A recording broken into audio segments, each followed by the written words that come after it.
Hello friends, I'm so tickled you are here. I'm sorry that we were a few minutes late. We had some technical difficulties today, so hopefully this all works out okay.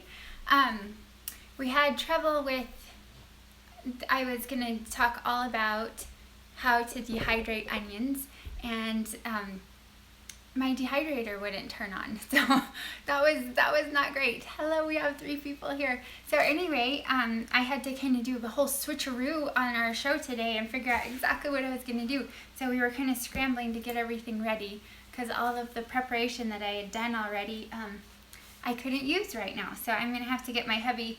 I think that the dehydrator just has a broken fuse or something like that. So I'm going to have to get my hubby to work on that for me. So anyway, thank you for coming. I'm so tickled to have you here. I'm going to drop this camera down just a little bit more.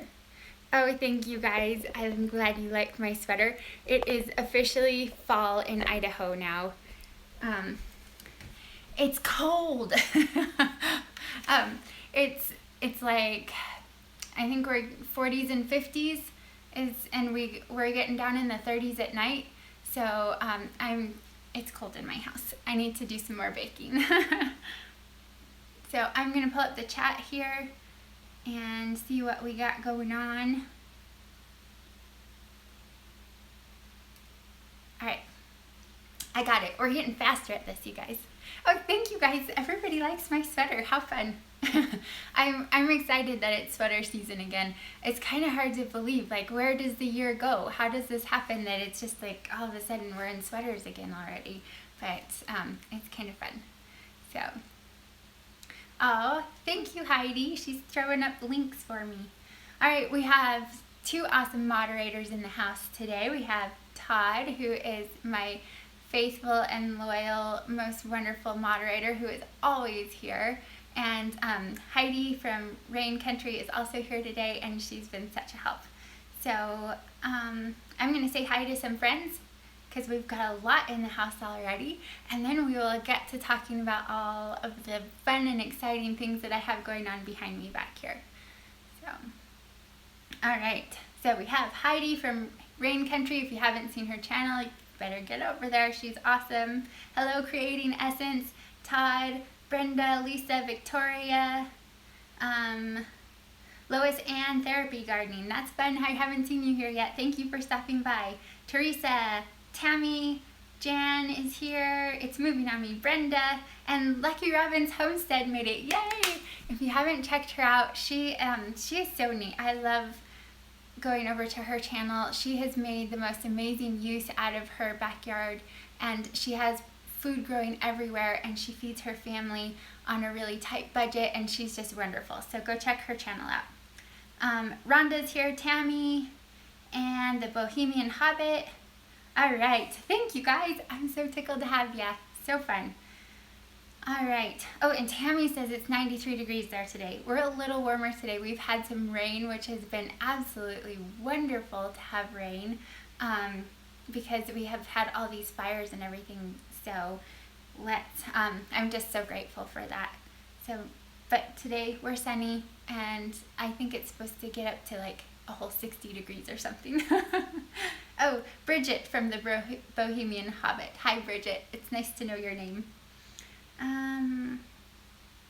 All right, so let's get our thumbs up out there so that everybody knows what's going on. Mr. Rain wants to know what's cooking. Yeah, we're not actually going to be cooking anything today because all of my plans changed and I had to rearrange things.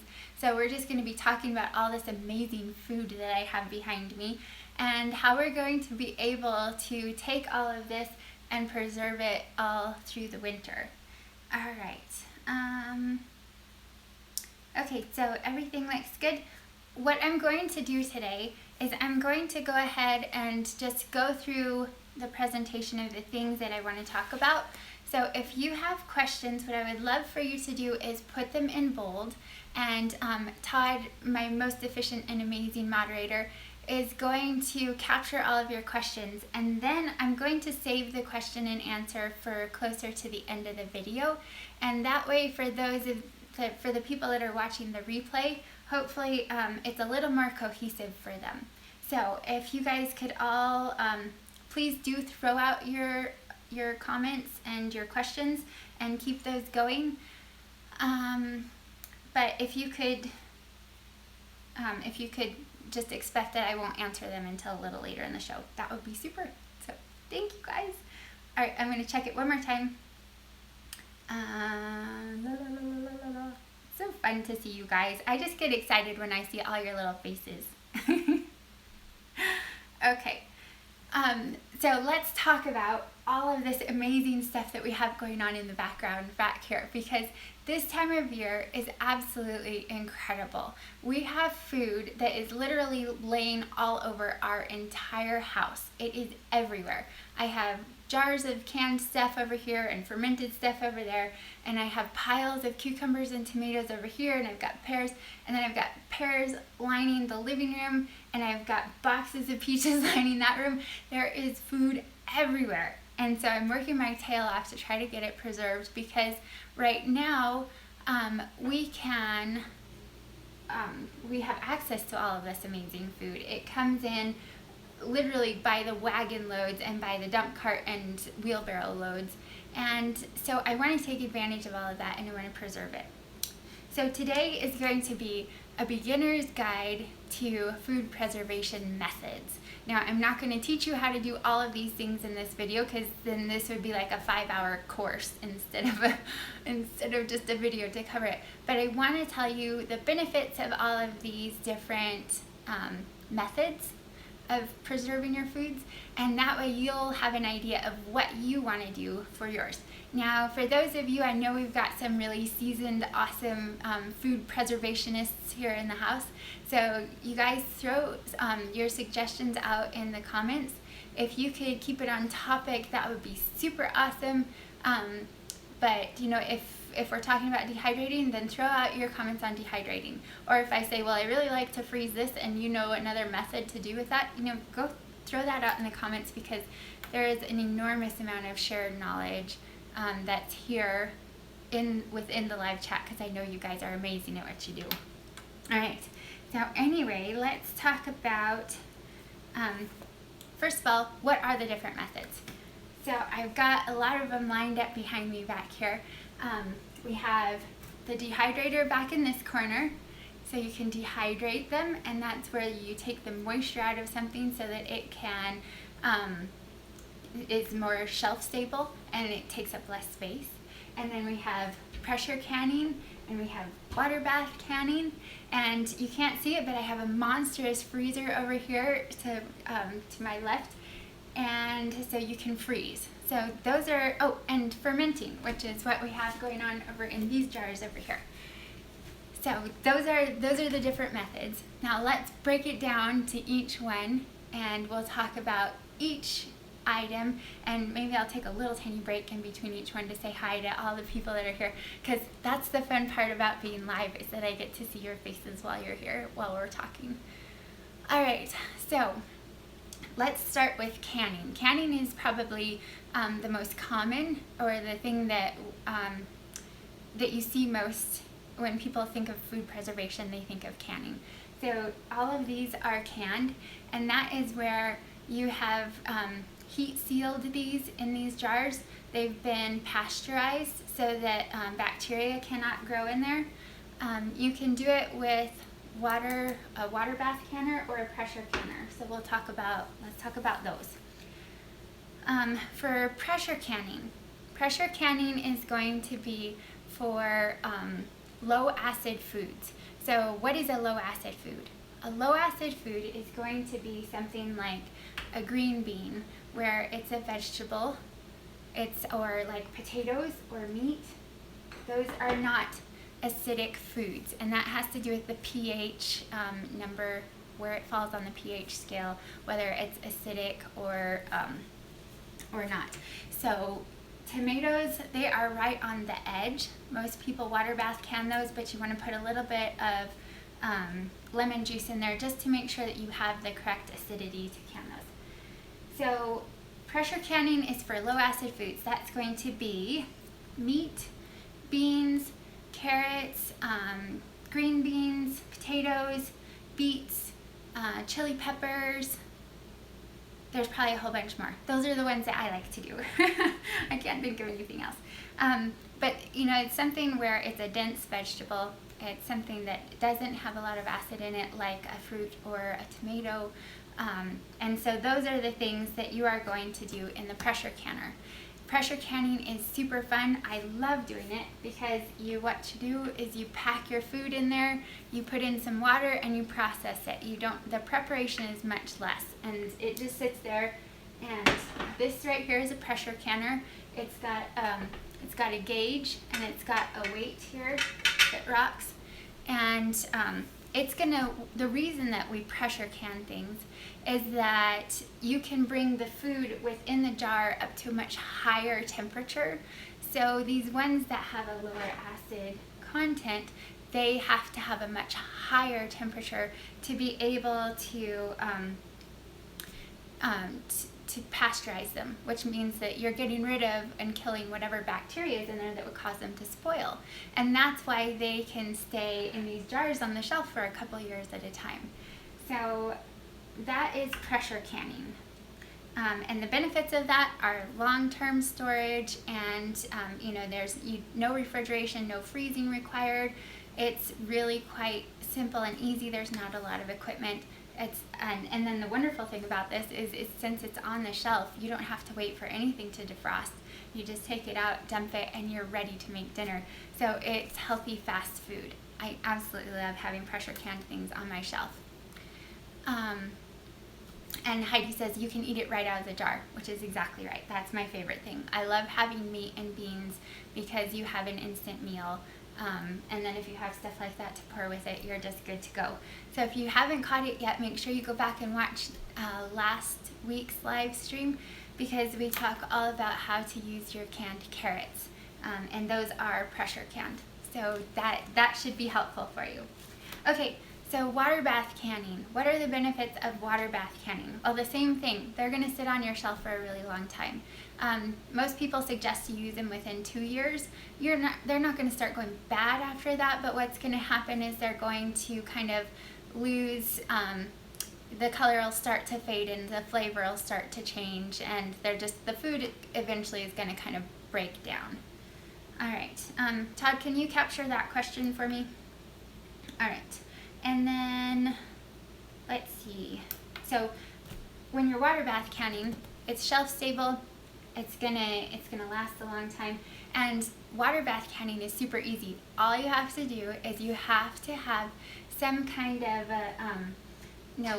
any kind of a big pot that you can submerge your jars down into. So you need to have an inch of water above the top of your jar. So if this is your jar, you need to have water up above that. As long as you do that, it doesn't matter which pan you use it in. You need some kind of a rack or a towel or something on the bottom so your jars don't break. And then you need to have water an inch above. And beyond that, you don't have to have any special equipment for it. So water bath canning is awesome for that.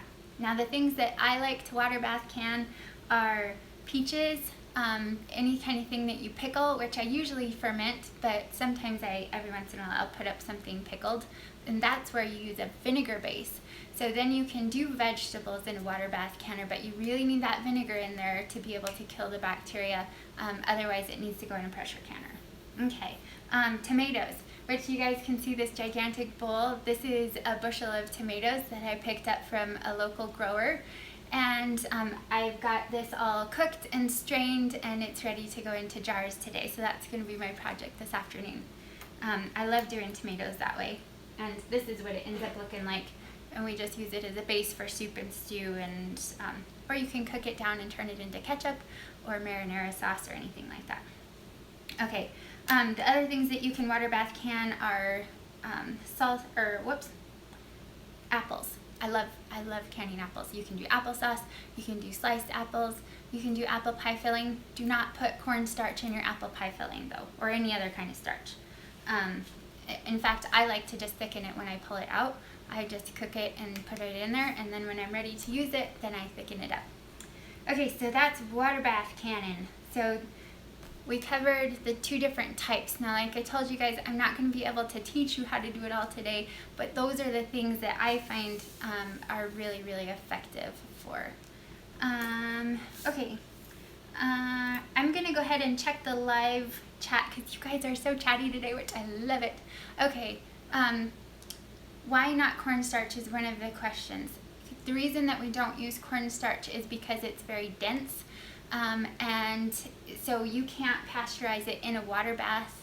So if you're water bath canning apple pie filling and you put that cornstarch in there, it's not safe. It can harbor bacteria that can grow in there, and then it does this really awful thing where it finds itself and it reconstitutes and clumps into these icky clumps. So you won't like it anyway. So anyway, I'm going to keep on pushing forward with the presentation here. And I saw my friend Stephanie come in. Hi, Stephanie. So I'm going to push forward with the presentation here so everybody who is watching the replay doesn't have to sit through me rambling and saying hi quite as much. But that's my favorite part. All right. So the next one is freezing. Let's talk about freezing. I love freezing for a few different reasons. First of all, if you freeze something like a vegetable out of your garden, when you take it out to use it, it's an awful lot like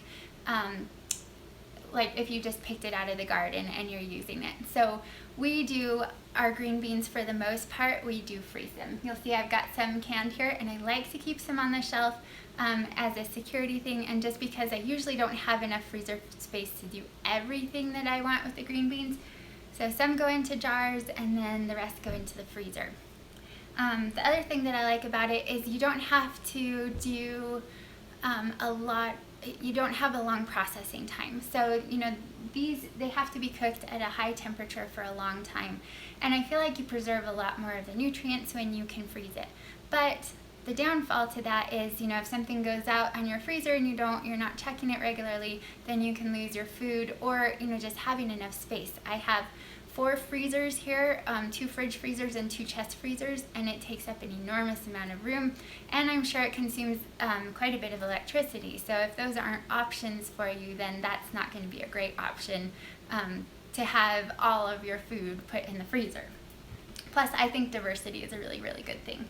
So the things that I like to freeze, I like to freeze herbs. I don't like dehydrating them. I've tried lots of different times, and it just doesn't come out the way I want it to. I think if I had a freeze dryer, I would probably love them. So herbs, you put them in a little bit of oil in an ice cube tray, and you have fresh herbs to use all year long. That's a really nice thing to do. I really like to have meat frozen. So for meat, it would be either pressure canned or frozen, but I really like having it in the freezer. It just keeps really well. You can keep it for a couple years that way. Okay, the other thing I like to freeze are green beans. Like I said, they stay so nice and fresh. I love doing carrots. I've got broccoli, you can see back here, that's all going to get blanched and put into the freezer. I've got cauliflower, see that big thing of cauliflower? That's going to get blanched and frozen. What else do I do? Oh, peppers and chili peppers and all those kind of things, green, like bell peppers. Those you don't have to do anything with. They have a high enough water content. All you have to do is throw them in. So I usually slice up the bell peppers, and then chili peppers, I just put them away whole. So easy. They come out, they fresh. I can use them in salsas or stews or whatever I want, and they are ready to go. That's what I prefer for those.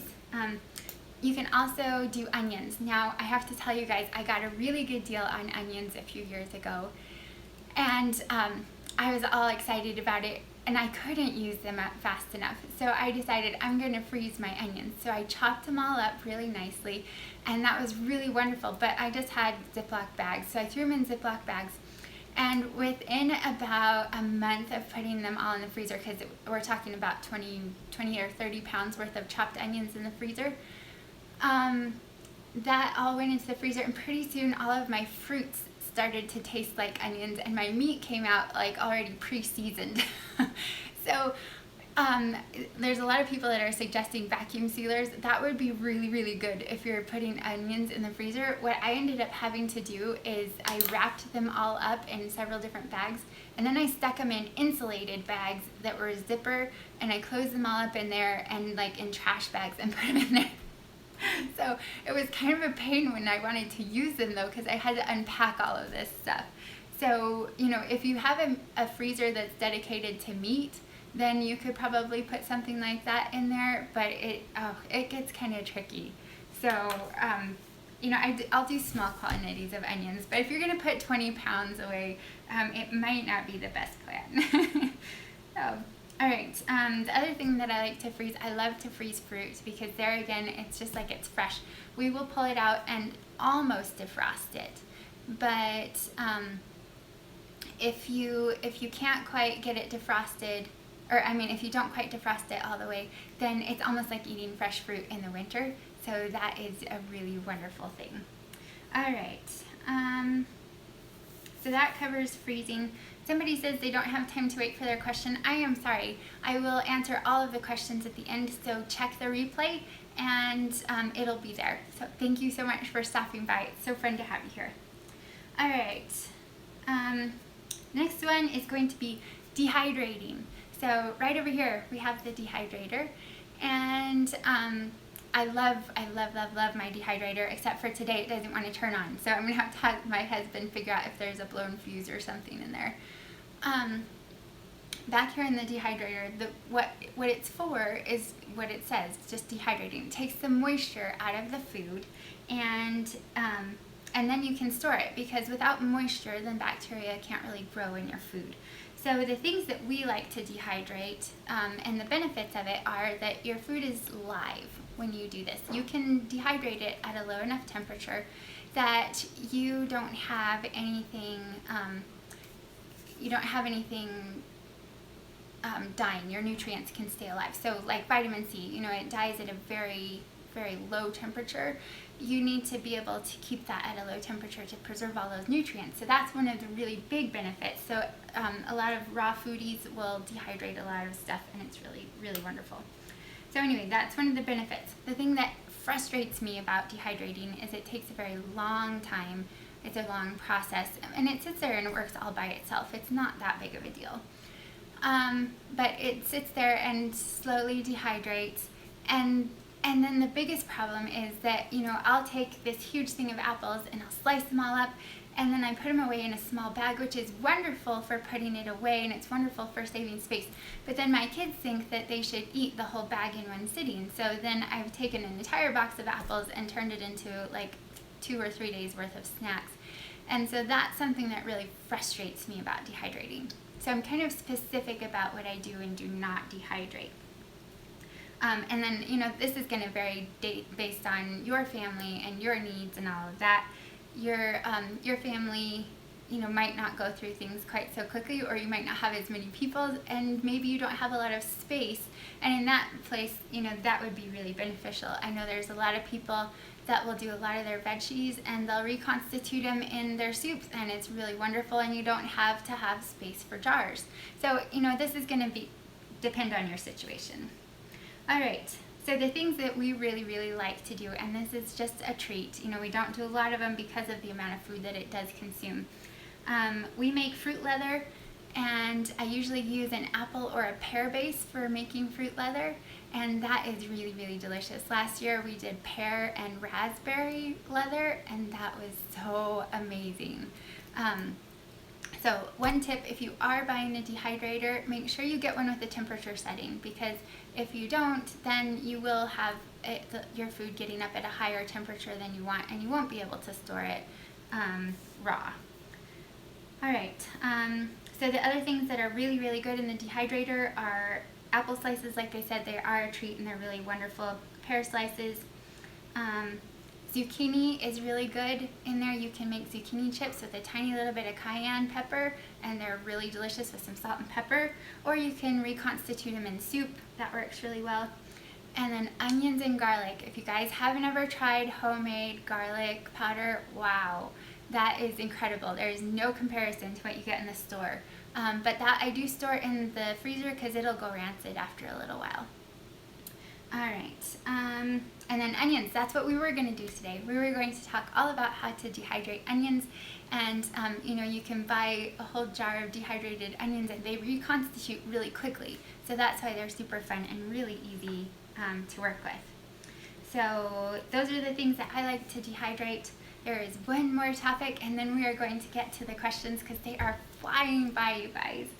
The other topic, or the one last way of keeping food through the winter and having it stored, is going to be cold storage.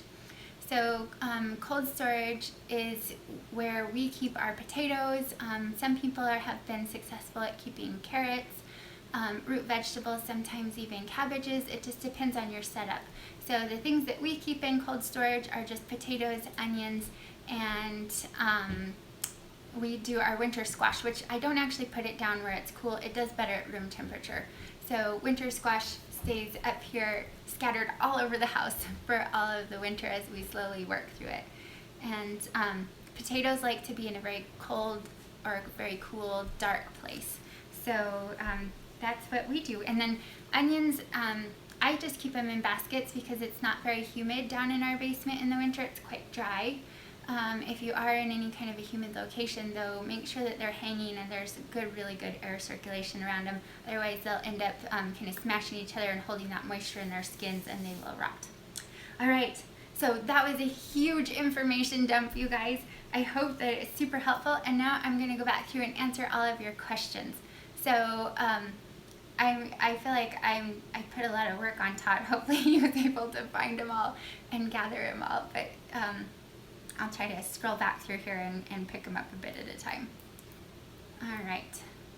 So first of all, thank you for coming. I'm so tickled. The thing that we're talking about, if you are just joining us, the thing that we've been talking about is food preservation and all the different methods. So the different methods that we talked about were canning, and that was water bath canning and pressure canning.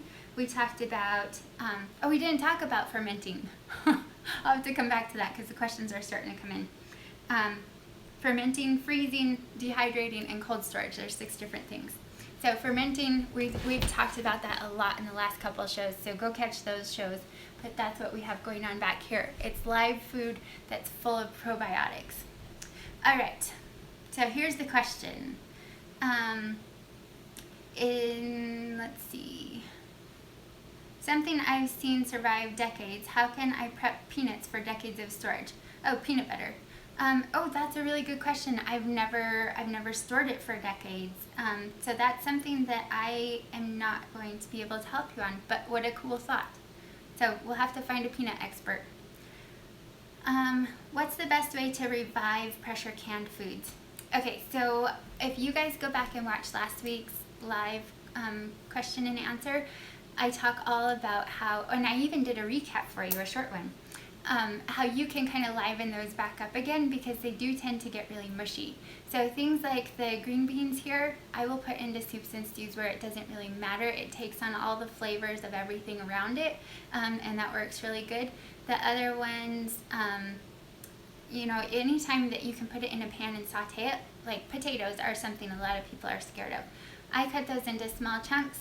I put a bunch of hot oil in the skillet, or I put the skillet and put oil in and heat it up, and then I dump it in there with salt and pepper and parsley, and you can put that in the skillet just like we did the carrots last week, and they will be so delicious. All right, thank you so much, Todd. You're such a good help. All right. Are you a nutritionist? Oh, you know what? I really wish that I was. I wish that I had that actual certificate to say that I was. I have studied nutrition for quite a while now on almost a daily basis, and it's something that I work really, really hard to try to keep up on current information. So no, I'm not a qualified nutritionist. I do have a lot of knowledge, and I love sharing that with you guys, but thank you for the compliment. All right. How thick do I like to slice my apples? So, and that was addressed to Heidi, which she probably answered, but it's a good question. So I like to slice them, I usually do it on my mandolin slicer, and I would say probably about 1/8 of an inch thick, and then they'll dehydrate really, really well. Okay, let's see what else we have going on here. Will you show how to make fruit leather? That would be a really fun show. So we will get to that soon. I'm not making any today, but it's basically a food puree. So you can do it with fresh. You don't have to cook it.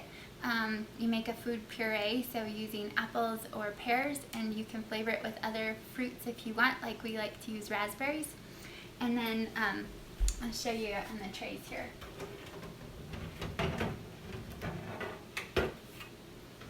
So these are the trays, and they've got these liners on them. They're just a thin liner, and it's a screen, so you can, it actually will circulate the air through there, but that's what you make of it on. You just spread it out on there, and when it's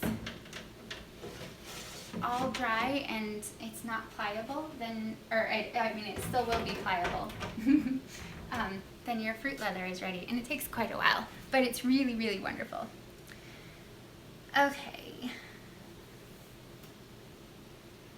Oh, that's a good suggestion. Somebody says you should put the apples in jars after dehydrating so they have a smaller amount to eat at one time. Yeah, you know, I really do try to ration and limit what my kids eat at a time, because they will go crazy on it, and they can actually give themselves a stomach ache if you eat too many dehydrated apples all at once. All right. Oh yeah, and Jen suggests, she says her mom used to make applesauce leather in the oven, low temperature and long baking time. Exactly. So you can spread it out on parchment paper, or like a baking sheet, or a silicone pad would work really good, and just turn your oven down to the lowest setting, and that'll work that way. So very good suggestion. Thank you, Jen. Let's see.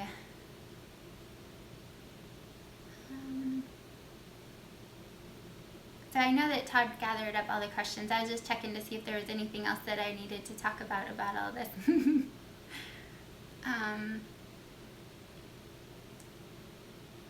Okay, something else to consider in dehydrating things, and this is a debate that everybody goes back and forth on, and especially I think the live foodies, but a lot of people suggest if you are going to dehydrate at the 125 degrees, which will keep your food in a raw state, then you should take it and you should put it in, you can vacuum seal it or put it in a jar, and then you should stick it in your freezer for a couple weeks, and that will kill any kind of bacteria that you didn't kill by heating it to a higher temperature. So that's an option if you want to keep it at a real low temperature. Okay, let's see.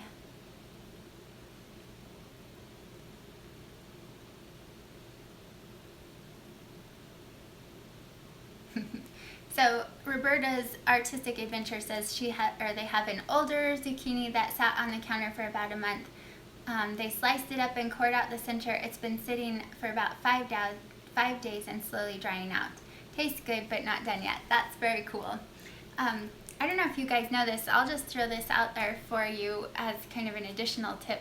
If you have zucchinis and you want to keep them for longer without doing any kind of food preservation to it, you know, they'll keep pretty good for about, well, you know what, I had some that have kept for up to 3 months just sitting on the counter.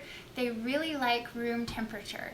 So that's something that you can do with them. And if you drop them in a little bit of vinegar water, it kills whatever mold spores might be on the outside of the skin, and you can keep them at room temperature. I've had some as late as January, and we freeze here usually in September. We're about done with zucchinis. So that's something that you guys can consider. All right. I love it when you guys talk in the chat. It makes me so happy that we can build a community here, and that everyone is here and sharing, and that you guys are getting to know each other as well. So that leads me to another announcement that I want to tell you guys about. The next thing, or something that I'm really excited about, a project that I've been formulating and working on in my head for a really long time has finally come to fruition. And what that is a Facebook group, and I know you guys aren't all on Facebook, and I'm sorry about that. But we have a Facebook group that's all about gluten-free and living gluten-free and eating gluten-free and baking gluten-free. And it's just a place where we can support each other and share tips and recipes and learn how to be frugal and all of that. Oh, thank you for the reminder, Todd. So I'll stick a link in here for that, and I will link to it, and it'll be in the link for every video from here on forward. But we have a group. If you go to our Road to the Farm page, there's a link there that can take you, and that has just ended up being an absolutely wonderful place. And if you want to hear more of my jabbering, which I'm not sure why you do, but if you do, I went live there yesterday, so there's video waiting over there that you can go check out, and I'll probably be live there every Saturday morning for a good long while, and so that's just a really special place. If you have been thinking about going gluten-free for a long time and you just haven't quite known how to take the first steps, we're there in that group, all supporting each other, and we'll help you kind of make those first steps, and I hope that we build up a pretty good file of wonderful recipes and stuff as well. Alright, so that's that. We've talked a lot about fermenting, but I kind of skipped over it real quick here, so I'll go back to that. Oh, do you have to be gluten-free to join the group? No, you don't have to be gluten-free. I think that there's lots of wonderful information and recipes that can be shared. It is centered around gluten-free just because that's where we need a lot of support. But as long as you are supportive and want to be part of the community, we would love to have you. So, no, you don't have to be. If you want to just come hang out, that's great. And we talk about all of these kind of things too. So it's still a baby group. It's only in its infancy right now, and I expect that we have all kinds of wonderful things that are going to happen. Oh, thank you, Heidi. She found a link for me. All right. So fermenting. Let's look at what we have going on in the kitchen this week. It's super fun. Okay. So this is the kraut that we did a couple weeks ago, and let me show you here. You can. It's so hard to pick up the brine on this camera, but it's right there. It's right at the top with all of that. So that is, hi beautiful. You want to come say hi? Annabelle has decided she's going to come join us. Do you want broccoli? No. Do you want a peach? Yeah. Yes. Do you want to cut it? Yeah. Alright, I'm going to get Annabelle a peach. Come here, come say hi to everyone. They want to see your pretty face. Okay, come on. There she is. Say hi.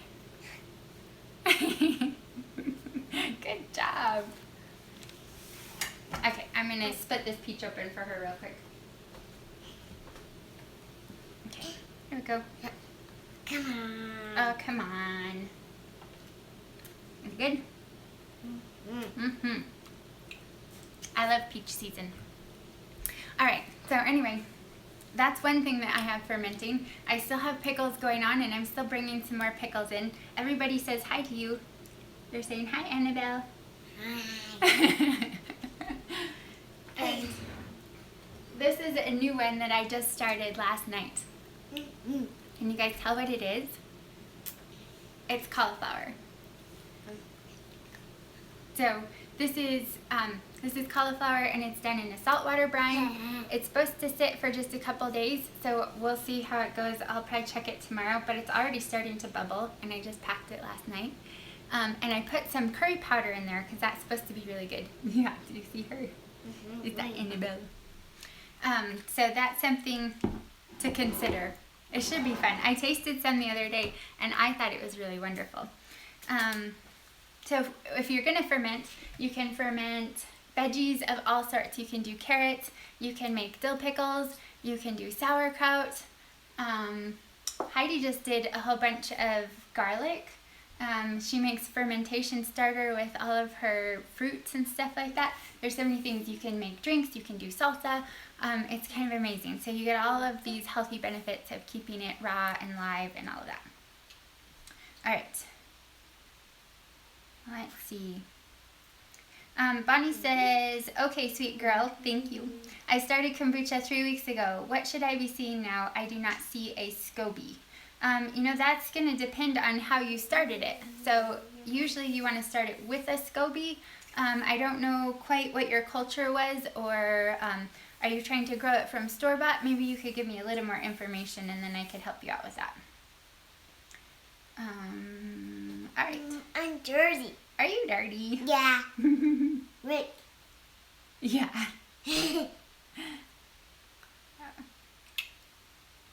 Okay, I don't see anything else here in the... Oh, I guess we have an issue on the YouTube link, on the t-shirt link.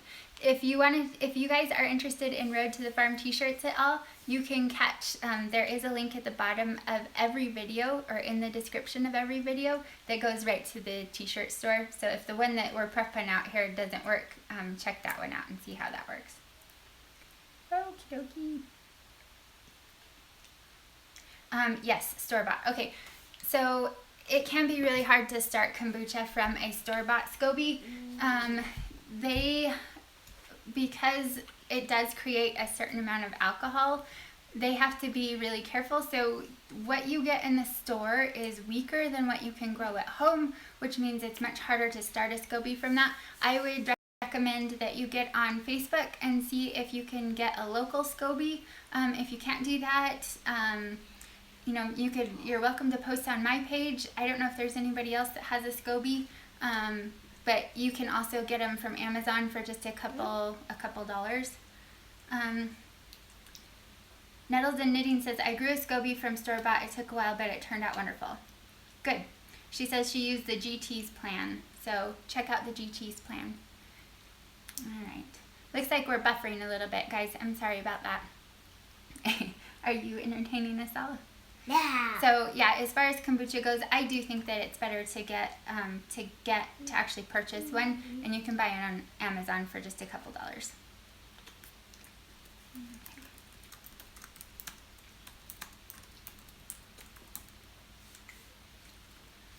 All right, you guys, I'm sorry about the bad connection. Hopefully it'll come back pretty soon here. Do you guys have any other questions? What about pressure canning? Do you guys have any questions about pressure canning? We talked about all the different foods. Well, it's just not going to get any better. Let me pull it up here and see if it makes any difference. Sometimes you can get a bigger picture of the kitchen there. Oh, I'm back, she says. Okay, let me grab my stool. Hey, you can't have that. Annabelle took my stool. Okay. Alright. YouTube was saying very bad connection, and a couple people were having trouble. So we'll come out over here. Well, I still can't see ya. So anyway, unless you guys have a whole bunch of questions, I think we've pretty well covered the topic. So I'll go ahead and hang in here for a couple more minutes.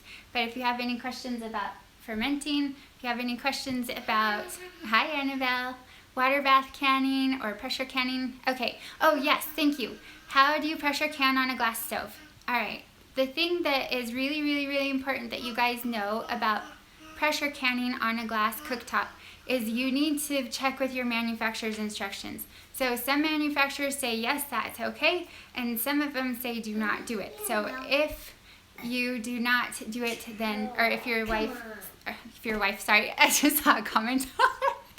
If your owner's manual says to not do it, then please don't do it. So that's something you need to check on if it's okay with your owner's manual. The one for the stove says yes, so I go ahead and do it.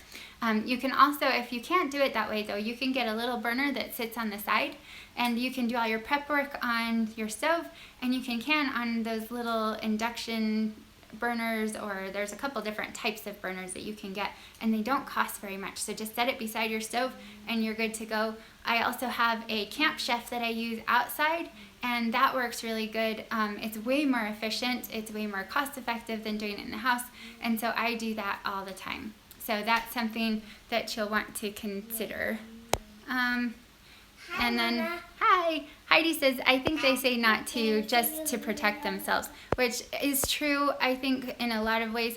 Although I do know people that had an older cooktop, and where the problem lies is that you have a specific area that's supposed to be allowed to get hot, and if the more than that area, which your pressure canner can be gigantic, if it heats up beyond that circle too far out, then it can cause cracks. Okay, Subi, you're being very loud. Okay. So that's the thing that you need to watch out for, and I do know people that have decided to go ahead and do it, and they have cracked their cooktop. So that's why I always say check your manufacturer's instructions. A lot of the newer ones you can do it, and a lot of the older ones you cannot. So that's something you need to consider. Okay. What are your thoughts on Mylar bags? They're expensive, so I don't bother with them because I don't really have a lot of need. If you are dehydrating things and you want them to last for 180 years, then that might be a really good option. I don't have any idea as far as health concerns. That's something I haven't looked into, but I wouldn't purchase them until I did look into all of that. Okay, why do you prefer freezing meat to canning? Oh, okay. I do not necessarily prefer one or the other. Freezing it is really fast, and there's certain things I don't like canned ground beef. I think it's kind of gross. It changes the flavor and the texture of it, but I absolutely love it. Annabelle, time to quiet down, okay, sweetie? Okay, thank you. I do really, really love having canned roast and taking some of the tougher steaks and things like that, and I put those away, and I love to can those. I love, love, love it. So I think it just depends on which cut of meat you have. And if I didn't have a lot of freezer space, then I absolutely would be canning everything I possibly could. All right, I'm gonna check here.